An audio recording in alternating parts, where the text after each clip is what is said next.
As Bain's Worldwide Managing Director, actually, my job looks very similar to any typical CEO job.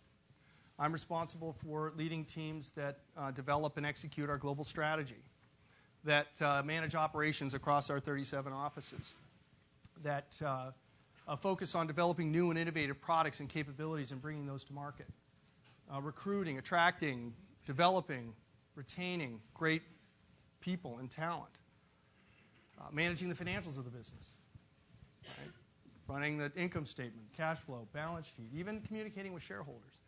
But actually, on some very important dimensions, my job is quite different than the typical CEO of a corporation. Bain & Company is a private partnership. It is owned by the partners, and therefore, I am ultimately accountable to them as the shareholders. Now, they also happen to be the line executives of the business, the people responsible for executing on the front line. Now, I am not their boss. I do not have a command and control management infrastructure. Right? Those 400 partners elected me to serve and support them and the other 4,000 members of our global team. So they don't have to do what I tell them to do. Can you imagine that? So I have to lead through a combination of inclusion, involving people in the decision-making process, inquiry, listening and asking the right questions, insight, using the answer to those questions to set a clear direction for the organization, influence, articulating a clear rationale for a specific course of action, and finally, incentives, making sure that we consistently reward the right behaviors and the right outcomes. So, inclusion, inquiry, insight, influence, and incentives. If it doesn't begin with N, I can't do it. Now, this is what we at Bain call the servant leader model. It's actually the foundation of our leadership model. It applies to me and to every person in the organization who plays a significant leadership role. Now, you might conclude by listening to this description that, oh, this is unique to private partnerships or unique just to professional service firms. Actually, that's not the case at all. There are many, in fact, I would argue most professional service firms and private partnerships are managed with a command and control infrastructure, and they have a leader that fits that mold. Conversely, and more importantly, there are lots of large corporations, both public and private, that are managed and led by servant leaders. In fact, Jim Collins, in his book, Good to Great, profiled these types of CEOs. And in fact, he labeled them level 5 leaders. And honestly, that is really the threshold that I aspire to achieve at some point in my career. So with the benefit of that is a little bit of context about how I think about leadership. Let me see if I can share with you a few of the lessons that I've learned in working alongside some truly great leaders, both clients and colleagues of mine, and also what I've been able to draw from my own successes and failures as I've worked to refine my leadership skills over the years. And I really think, it's funny, as I was reflecting on this, there are probably 15 important leadership lessons that I could share with you today. But the truth is, most of them are actually really well documented in great books or in case studies you guys are reading, or frankly in the stories and experiences that you share with one another, both inside and outside the classroom. But I think there are 3 leadership principles that are actually not that frequently talked about by the experts, and I think disproportionately explain what separates a truly great leader from the many good ones. Now, the first of these principles is what I like to call authenticity. And quite simply, that is the answer to the question, who am I? Now, how many of you in the last 12 months have asked yourself the question or been asked by others a question like, so where do you want to go? Where do you want to take your career? Where do you want to accomplish? What's in your future? Well, I think those are all important and legitimate questions. But I would argue they're the wrong place to start. I think it's absolutely essential that you begin with a clear understanding of what your strengths are, what motivates you, what really ignites your passion as an individual. And let me see if I can maybe share a personal story with you that explains why having that sense of who you are, that authenticity, is so important. Now, when I came to the GSB in 1988, a long time ago, I actually had a really good understanding of who I was. I understood my strengths and weaknesses. I understood the specific capabilities and skills I wanted to develop while I was in school. I knew what I liked and what I disliked about the business world. And I even had a pretty good idea of where I wanted to take my career. Now, that wasn't because I was a particularly thoughtful or introspective person, actually just the opposite. I had just been forced to go through these silly questions on all these business school applications. Right? So in preparing my remarks today, I actually went back to my draft GSB application from 1987.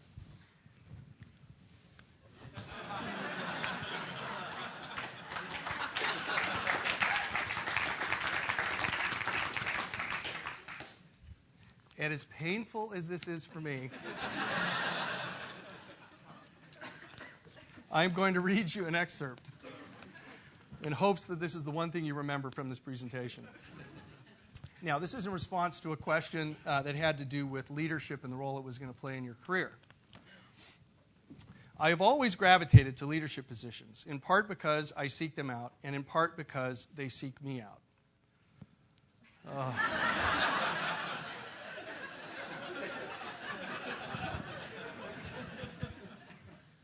That sounds just a little bit arrogant, doesn't it? Now, while I have not always succeeded in these roles, nice recovery, I have always enjoyed the challenge of leading others. I know from my own experience that I have grown the most when working under people who know how to lead and inspire individuals, teams, and large organizations. My aspiration is to earn a leadership position in the business world that allows me to do the same. The greatest rewards in my career will be the impact I have on the lives of those that I have the privilege to lead. It just makes you want to cry, doesn't it?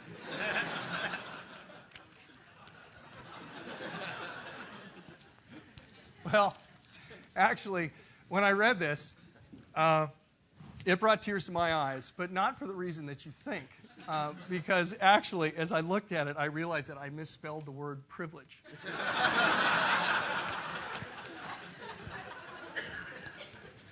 Anyway, so they still let me in, which was great, a miracle, but great. And after slogging through my first year at the Corps, I actually had a fabulous experience over the summer. I worked in the corporate finance and M&A groups at Salomon Brothers in New York. And for those of you who are Wall Street historians, 1989 was an amazing year. Salomon Brothers was at its peak. Michael Lewis had just published his book, Liar's Poker, and it was at the top of the bestsellers list right when I was there during the summer. So fabulous experience. I met some really, really talented people, and I actually almost accepted a full-time offer before I left New York. But I came back to the business school, and I had the opportunity to take some phenomenal courses. The ones that come to mind in particular are venture capital and entrepreneurship with Pitch Johnson, who is an absolute legend in Silicon Valley. Small business management from Jim Collins, who wasn't quite the celebrity back then that he is today. But it was interesting. Those classes, in combination with a lot of hype that was going on around campus with respect to startups, and frankly a little bit of peer pressure that I was feeling to not go corporate, I actually made the decision about halfway through my second quarter to do a startup with my former boss at the boutique consulting firm I'd worked for before business school. Now, I don't regret having made that decision, but it was a mistake. If I had stopped and asked myself the question, who am I, really? What is it that I enjoy doing, what really plays to my strengths, I would not have become an entrepreneur. I really did want to go to work for a large organization where I could learn from the best, where I could work alongside great leaders, and hopefully someday earn the right to lead a high-performance team. I wasn't being authentic. I wasn't being true to myself. I wasn't following my internal compass, my true north, if you will. Now, the reason that this is an important lesson, I believe, at least from my standpoint, is that as I was struggling as an entrepreneur, and frankly, a only modestly successful one of the things I realized is that I wasn't really in my zone. I didn't feel like I was really playing to my strengths. I didn't feel like what I was doing was really inspiring me and generating a sense of passion in what I was doing. In some respects, it actually felt like I was running in the sand. You know how that feels? You're running in sand? You're making progress, but you're doing so with twice the effort and at half the pace. Now, don't get me wrong. I learned a lot as an entrepreneur, lessons that I still carry with me today and I think are extraordinarily valuable. But in the end, it really wasn't true to who I was. So when the opportunity in 1993 came up to join Bain & Company, it was very clear to me early on by looking at the organization, its culture, its mission, its people, that suddenly this was a place that really did, in fact, play to my strengths, play to who I was, actually lined up with what I wanted to accomplish, with my own passions and sense of purpose. And so it actually felt like I was coming out of the sand and stepping onto what was a really highly responsive surface, like the Stanford track. And suddenly my strides became more effortless. My pace accelerated. And I was actually training with people who had competed at the highest levels. Now, this is not meant to be an advertisement for Bain. Actually, I'm certain that there were many other organizations where I could have felt a similar level of alignment, or maybe even greater alignment. The point is that it is essential, I think, for all of you, particularly at the stage of career where you are today, to step back for a minute and ask yourself the question, why have you taken 2 years out of what I'm sure are very successful business careers to come to the Stanford Business School?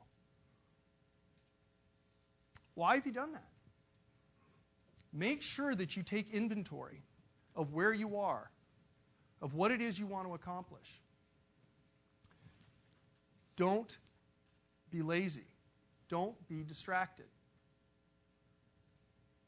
Don't be afraid. This isn't a dress rehearsal. Right? This is your life.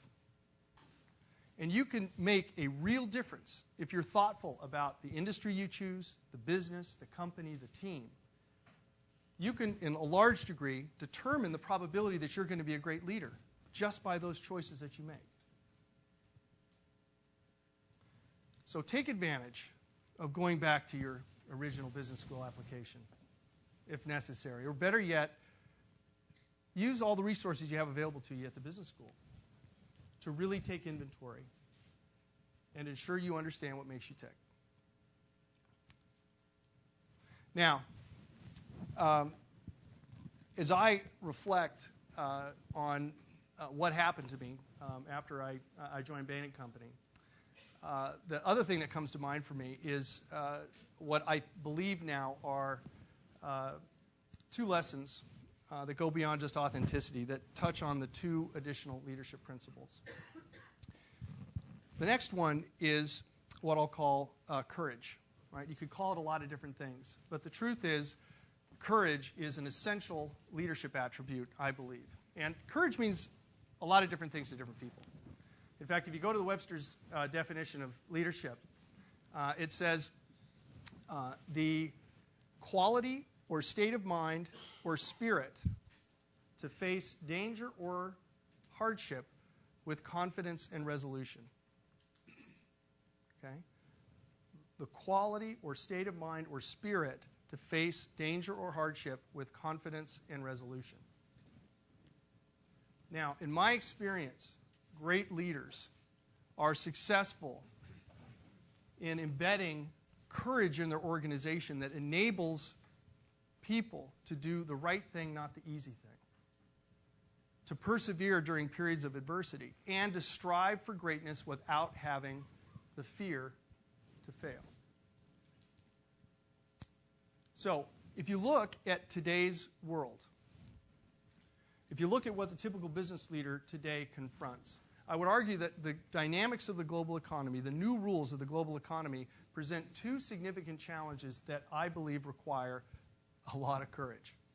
The first is this sort of sense of permanent levels of uncertainty and turbulence in the world, whether it's economic, geopolitical, technological. The second is the relentless and absolute imperative need to focus on innovation. If you, in your organization today, are not focused on figuring out how you're going to obsolete your own business model, somebody else is going to do it for you. So let me see if I can give you a couple of examples from my Bain experience to highlight why I think courage is so important to address these two challenges. Let me go back to a story. The time is 2001. I was then, as Bob mentioned, the managing partner for the San Francisco office at Bain. We were, at that point in time, coming off the internet bubble having burst. We were in the middle of a recession in the U.S., and then September 11th happened. Our industry was thrown into an unprecedented level of turbulence. It forced many companies like ours to go through significant restructuring, and many companies had to do layoffs for the first time in their histories. Now, under the leadership of John Donahoe, we were actually able to pull together as a team and have the conviction and the courage to invest in our business for the long term. Unlike a lot of our competitors, we didn't do any layoffs. Actually, contrary to that, we invested, doubled down, in fact, on recruiting, on people development, on training, on product development, because we had the courage. And John did an extraordinary job of instilling that courage at all levels of the organization. So despite the fact that the partners were going to experience some severe short-term economic hardship by virtue of this investment, the organization had the will to persevere, even as the headwinds in 2002 got stronger. But because we had the courage, we took full advantage of that period of turbulence. In fact, we hired a large number of partners from many of our competitors to fill key geographic gaps or even specific practice areas where we needed to be stronger.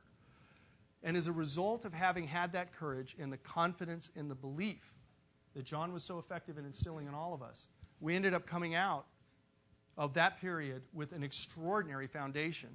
And in fact, it has propelled what has been a rapid period of growth for us over the last 4 or 5 years. Now, let me shift to the second topic, which is innovation. I'd argue that today you have to have an organization that can continuously and reliably drive innovation, or you are going to be taken over in today's economy. Now, fortunately, at Bain & Company, I joined an organization that had a long track record of innovation. It's core to our mission. And we have a reasonably good track record of a steady stream of business model innovations that challenge the traditional definitions of our industry and really test the boundaries of our own capabilities. If you look at our track record, we have lots of visible successes. Bain Capital, our private equity practice, Bridgespan, our contingency-based pricing model that Bob referenced. But we also have some visible failures. Bain Lab, which is a business incubator that we launched.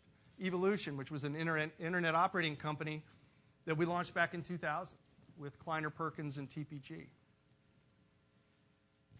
Now, we like to embrace, as any good innovator does, the lessons of failure. And as it turns out, actually the lessons from both Bain Lab and Evolution are the basis for several new business model pilots that we're running today. Our innovation track record is defined by both our successes and our failures. And in fact, we've learned over the years that in fact it's the failures that teach us more oftentimes than our successes. Now, one of the things I will tell you, it's easy to talk about these things, but when you are confronted with the decision or the prospect of real failure, it is really, really hard to stand your ground. It's scary. And so one of the questions is, how do you, in a world where you must continually innovate, you must continue to take risks, how do you ensure that you have an organization that can do that consistently? Well, in my experience, I think there are 3 ingredients to making that happen that are important. The first is you've got to understand whether the innovation is worth it. Is it something that's really going to transform your business? And what really are the costs if you fail? Now, these might sound like obvious questions, but you would be amazed at how many innovation efforts are launched without ever going through that screen. And consequently, many get shut down at the first sign of any adversity. The second ingredient, you have to find champions. At Bain, any time that we launch an innovation initiative, we have to ensure that there are a threshold level of really passionate, influential partners around the business who believe in the idea, who are confident that it can succeed. And this is essential because this is the only way that you create the endurance and the perseverance to power through what are inevitable market resistance or even internal resistance to really innovate about new ideas. And then finally, you have to set reasonable time frames, and you have to be transparent about communicating progress. Innovation is a lot like remodeling a house. It always, no matter how well you plan it, takes twice as long and costs twice as much. So, if you don't set realistic timelines and keep the people in the organization informed, being honest about where you're succeeding and where you're failing, you run the risk of everyone actually turning on the contractor and firing him if you're not careful. So absolutely essential to keep those 3 ingredients in mind. Now, at Bain, we've been reasonably good, not always as disciplined as we should be, in applying these principles to our business. And one of the things that has enabled us to do, Bob referenced the statistic, that in 2007, a third of our global revenue came from clients where we had an aligned incentive in place, where our fees, a portion of our fees, were contingent upon actually delivering the results that we jointly defined as being the objective of our work together with our clients. 1/3 of our global revenue. Now, nobody else in our industry can say anything close to that. Now, we have by no means achieved our aspiration, and it may take us a long, long time to do so. Our aspiration is to redefine the basis of competition in our industry. And I consider it one of my primary responsibilities to ensure that the organization continues to have the courage to deliver on that objective. If I'm not willing to put my commitment and my reputation on the line to innovate, then how can I expect others in the organization to do the same? So, first principle, authenticity. Second principle, innovation. The third principle is a topic that is, I think, talked about a lot, but oftentimes misunderstood in its culture. I think all great leaders know that they have to have their hand on the pulse of their organization's culture. They understand the power of culture, and they make it a priority. Now, that sounds simple, but actually it's challenging because unlike a company's strategy or its vision or its operating metrics or its financials, you can't really touch culture. It's not nearly as tangible. In fact, culture really operates in some respects under the surface or in the background, but it is absolutely one of the key determinants of any organization's health. So I was trying to think of a good metaphor to talk about culture and what would really resonate at Stanford, so I chose a tree. It's a little bit of a stretch, but work with me, okay? You can think about culture as the root system of a tree. Okay? A tree has a trunk, it has branches and leaves, which are the visible manifestations of the tree, what everybody admires and looks at.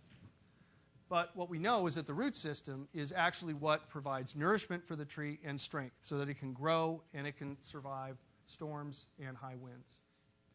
Now, a root system has to grow proportionally with the tree as the tree grows. And if it doesn't, the tree either stops growing or, even worse, it succumbs to the next strong gust of wind. Now, great leaders know that it is their responsibility to constantly reinforce and nurture the root system of their organizations. They make it a priority, they make time for it, and most importantly, they actually love doing it. They actually love doing it. Now, one of the challenges I find in my role day to day is actually scheduling time to reinforce the culture. You know, a lot of the things that I do in a given day can fit in my Outlook calendar very nicely. Right? A budget meeting, a lunch with some consultants, a meeting with a client, presentation of the GSB. But I never have anything on my calendar that says, nurture culture. Time to reinforce culture.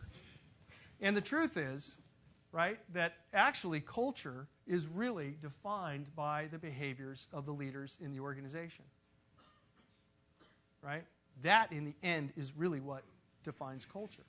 So if you're a senior executive of a large company, a small company, the truth is every single interaction you have is an opportunity to either reinforce or degrade the quality of your culture. Every single interaction, no matter how large or how small, is an opportunity to reinforce or degrade the company's culture. Now, that is an immense responsibility. An immense responsibility. But what I've noticed, particularly among really great leaders, is that it's a responsibility that they take with them every single day. And let me give you just a couple of examples. When you lead a large organization, there are, in any given day, tens, if not hundreds, of people who need or want something from you. Right? I mean, it could be anything. Right? And a decision for a major investment. Approving a budget.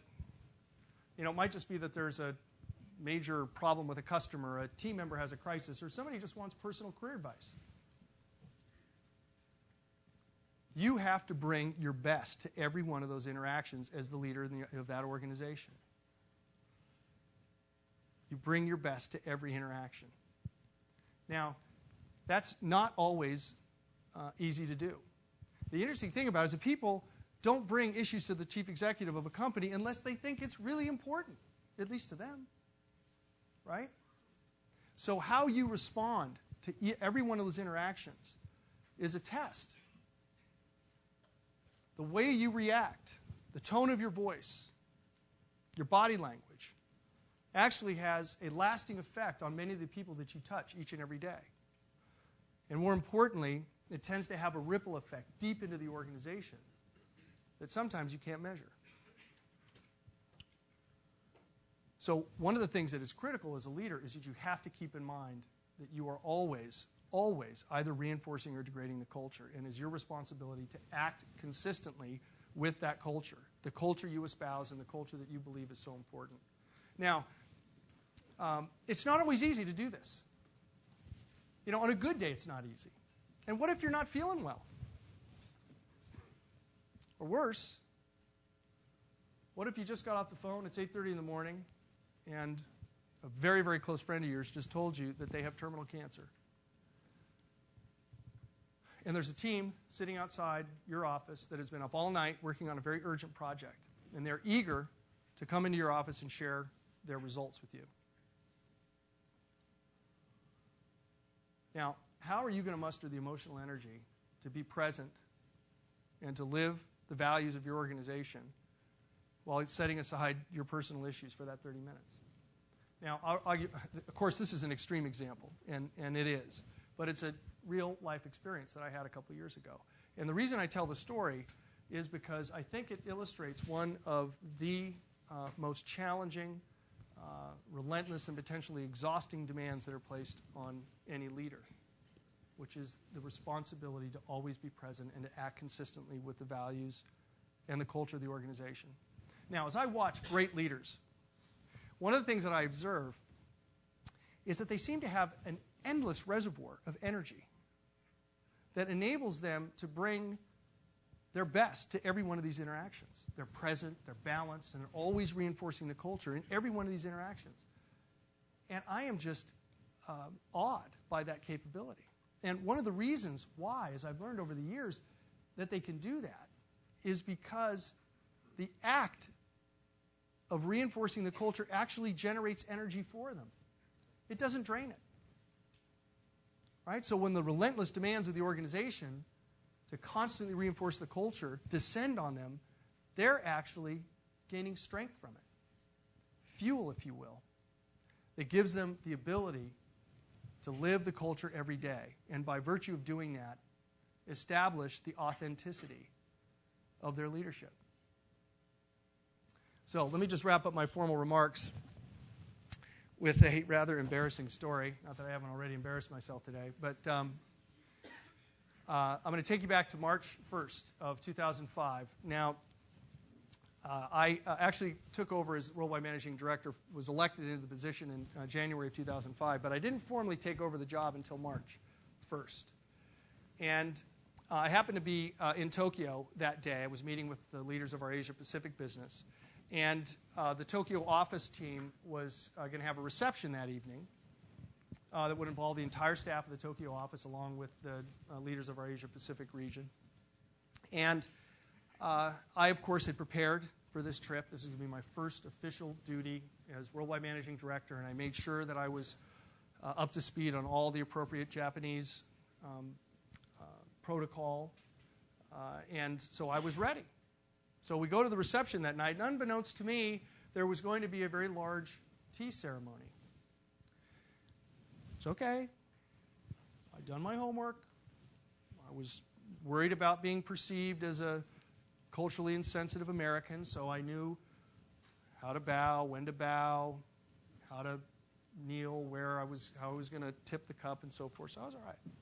So as I stood behind the mat, of course, where the tea ceremony was being placed, I started to take off my brand new loafers. So as you can see, I was really prepared. And all of a sudden they stopped me and they said, no, there's several steps in the ceremony before you have to kneel onto the mat. I said, okay, all right, no problem. I can wait. So the ceremony, very elegant, elaborate ceremony, carries on. And then they signal to me, okay, now it's time to take my place to kneel on this beautiful, very delicate rice paper mat. And I said, okay, great. And so, but unfortunately, I had sort of been lulled into this false sense of relaxation because of this beautiful and melodic tea ceremony. And I just instinctually, as they motioned me to kneel onto the mat, took a step forward. And all of a sudden, the entire audience was deathly silent. And as I took the step forward, the crackling and crumbling of the mat under my brand new Allen Edmonds loafer was deafening. Absolutely deafening. And I looked down, and of course I had not taken off my shoe, and I looked up, and the entire audience was just aghast. And I swear to you, it felt like, because everyone went, all the oxygen went out of the room. And I couldn't breathe. And I said, my God, what have I done? I've not been in the job 24 hours, and I've just desecrated an important cultural symbol in front of the entire office. Well, that was a moment for a little bit of authenticity, right? And all I could do was, as I stepped back, I just looked up at the audience, and all I could say is, boy, talk about getting off on the wrong foot. Well, fortunately, a few people laughed, and a couple of months later, I was in Shanghai, and I was up giving a presentation, my first formal address to the global partner team at our worldwide partner meeting. And as part of that, I was going to be presenting our strategy for the next 3 to 5 years. Very, very high stakes presentation for the new kid on the block, a relative newcomer to many people in the audience. And it was critical that I established my credibility and my competence to this group. So how do you think I opened the presentation? I told the T story. Why? Well, because it's funny. But more importantly, because it communicated a little bit something about Steve Ellis, the human being. Vulnerable, clearly fallible, willing to laugh at himself. But more importantly, as I then went through the rest of the 55 minutes of my presentation, where I absolutely did the best I could to communicate confidence, command, and competence, it was important to me to ensure that the entire audience knew something a little bit more revealing about the person delivering the message. And it's interesting, to this day, and maybe this isn't too surprising, but most partners who were there that day remember the T story vividly, and they remember very little of the other 55 minutes of the presentation. In my view, I think that's another great example of the power of authenticity. So thank you all very much for your time. I wish you all the best, and I think we have at least a few minutes here for some questions if that interests you. Thanks.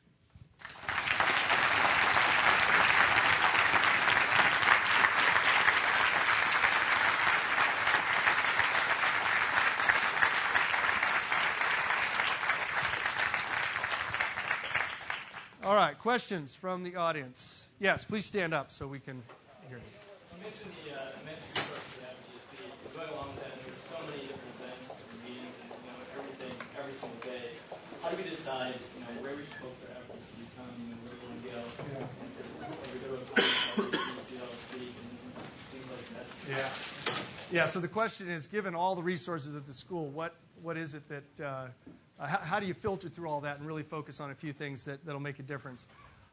It's a very, very personal choice, actually. But I would encourage you, outside of just making sure that you get your coursework completed, to make sure that you spend time talking to as many people as you possibly can. Presentations like this are interesting, and you can learn a lot, I think, from listening to leaders and formal presentations. But I don't think there's any replacement for being able to talk to your colleagues, your classmate, maybe people who are recruiting on campus, who you actually look at and say, hey, there's somebody who I can identify with, somebody who appears to have a similar skill mix to me, same values and beliefs, and somebody who I can really identify with, and really ask them about their experiences, ask them how they made choices, and what has really been effective as they've guided their own career. And I think those tend to be the most insightful conversations. And if you had a choice to trade off, I would look for those opportunities and invest.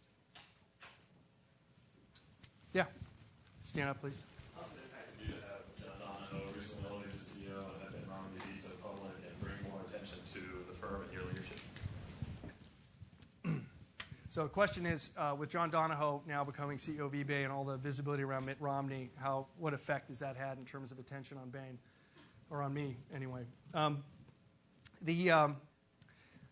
actually get asked, not too infrequently, so given all of this and the visibility of it, so what are you going to do next? Are you going to run for office? And the truth is, I, like Mitt and John, are just a few of our very prominent and successful alums. And we're very, very proud of what both of them have accomplished. We admire what they're doing with the skills they developed at Bain. And obviously, they're a big part of the extended Bain family and of our brand and reputation around the world. So I think it's really all quite positive. It raises visibility. I think personally for me, it does generate a lot of speculation and inquiry about what I'm going to do next. And my simple response to that is, I think I have one of the best jobs in the world. and I couldn't imagine doing anything other than this for as long as my partners will have me in this role. So thinking about what I'm going to do next is, frankly, not something that I spend a lot of time doing. Did you have a follow-up? Just wondered what impact it did have then, if not make you think about what you want to do next. Well, so the question is, so what impact did it have? I must say, like anybody, I look at the people who have been in my role at Bain & Company, but also many, many other people I've interfaced with, clients, other colleagues, and watch what they've done post their experiences at Bain, and draw sort of enormous interest and curiosity from what they've done. But I don't sort of study the careers of other people beyond just understanding a little bit about their path, because to me, the guide for me, and again, if I've shared anything this morning, it's that the answers actually are right here, right, about what you're going to do. And as long as you're being smart about rounding out your skill set and being true to what it is that you really enjoy and love doing, you're going to migrate to roles, and roles will migrate to you in a way that your career will be really fulfilling and successful. So I have a bit of a fatalistic view of sort of career management, which is, if you just do the right thing, you be mindful, treat everybody with respect, hold yourself to a high ethical standard and performance standard, a lot of things take care of themselves. So it really hasn't changed my view of my career or where I'm headed or really at all. Other questions? Yeah. Can you talk a little bit about when you figured out that you were going to be the next worldwide managing partner, and kind of when did you figure that out, and how did you see yourself kind of moving? Okay, so that's a good question. The question was what were the circumstances around which you found out you were going to be the worldwide managing director, and how did you think about it at that sort of juncture in your career? Well, I'll be honest, I had always, as you could tell from some of what I shared with you today, had an interest and an aspiration to play a meaningful leadership role. But I was doing a lot of that at Bain long before I was tapped on the shoulder to play this role. So, frankly, when the nominating committee, which is the committee that is responsible for facilitating the election process for the worldwide managing director, tapped me on the shoulder and said, John's going to be stepping down, and we want to consider you as one of a small group of partners who are going to be considered to succeed John. It caught me off guard completely. And I only had literally about 3 weeks between the time I was tapped on the shoulder and the time that the final decision was made. It felt right to me. Frankly, it would have felt great if it was somebody else. I would have been very happy. The candidates were phenomenal, and we were lucky to have deep leadership bench at Bain. But I also knew very early on, as I tested this with sort of who I was and what I was prepared to, I had an important conversation with my spouse about what the commitment and the demands would be. But it really didn't take too long for us to say, you know what, this seems like a logical step, and my partners are asking me to serve in this role, and I feel some obligation to do that. So I didn't really overthink it. It felt right. It felt consistent with what might be a next step for me and a role that could add some real value for the partnership, at least in their eyes. Yeah, Megan. Hi. I guess building on that question, what were some of the greatest challenges for you as a leader in transitioning from leading San Francisco to leading the firm overall? So the question, what were some of the challenges from leading just San Francisco to leading the firm as a whole? I think there are two. One is the global nature of the business. Fortunately, my experiences after Japan were a little more smooth as I traveled around the world. And there's no question that the challenge of being able to actually manage your responsibilities as a leader in multiple cultures, in non-English speaking countries, in different religious settings, particularly as we expand our business into places like the CIS in the Middle East and so forth, where it really is different to do business in those places than it is in the U.S. or other Western European or developed economies. That was really challenging. It continues to be one of the most challenging parts of the job, but it's also incredibly exciting. The second thing, I think, was just figuring out how to manage the volume of activity. I mean, one of the things that, for those of you who played, real general management roles, one of the real tricks is how you 80-20, how you filter the millions of things that come in and be comfortable with 80% of the things not getting done or not getting addressed by you because they're the ones that don't really make a difference. It was hard in the early days to have the discipline, and I didn't always do it right, and I still don't today probably, of knowing exactly which things to focus on and which things to allow to be handled by others, or frankly to just be deferred. And it's sort of a constant stress of the role, and I think over time you develop enough of an instinct and enough confidence in your own judgment that it doesn't create a lot of unnecessary stress and anxiety. But it's a real challenge, and as the firm grows, I continue to be challenged. Just when I think I'm catching up with it, it outpaces me. Maybe just a couple more questions. Yeah. I'm curious, in your role, and particularly as you look at the candidates who come from MBA programs into Bain, what are the gaps in the marketplace? I'm on the faculty here. What can we be doing to better support and better prepare our candidates that they're overcoming the gaps that you and your colleagues see in the marketplace? So the question is, what can the school and the faculty do to ensure that all of you are better prepared to come into the business world and participate, I guess, at Bain & Company or in other businesses? I think, first and foremost, I think that there is a need for a level of pragmatism that, and again, you guys heard my story, right? I came out of the business school, and I love the business school, and I love the curriculum, but I came out, frankly, having been influenced to a large degree by the people around me in a way that I think probably didn't end up in the optimal career decision. Again, I wouldn't trade it for the world, but probably didn't end up in the optimal career decision. And my sense is that there could be potentially more balance in the way that the curriculum gears the students for thinking about their career choices. That it's okay to go into a large company. It's okay to not be the next founder of Facebook. It's okay to aspire to be a general manager, a middle manager, or somebody who runs a factory. And because actually I think that's where you develop honestly some of the best management and leadership skills there are. It may not be the sexiest thing in the world. Consulting goes up and down as being a favorite destination. It ebbs, it flows, it depends on what's happening to the markets. But I think it's just important that the faculty and all the resources at the business school maintain a very, very open mind and try and fight some of the sort of populist beliefs that can sometimes make it hard for students to make good choices. And unfortunately, that manifests itself sometimes in the recruiting process in ways that I don't think reflect well on the school. But I'm a huge believer in the new curriculum, huge, and I think what you guys are doing is going to significantly improve what is already a phenomenal set of credentials as future leaders, current and future leaders. Mr. Ellis, on behalf of the student body, we want to thank you so much for that excellent speech. Yeah, thank you.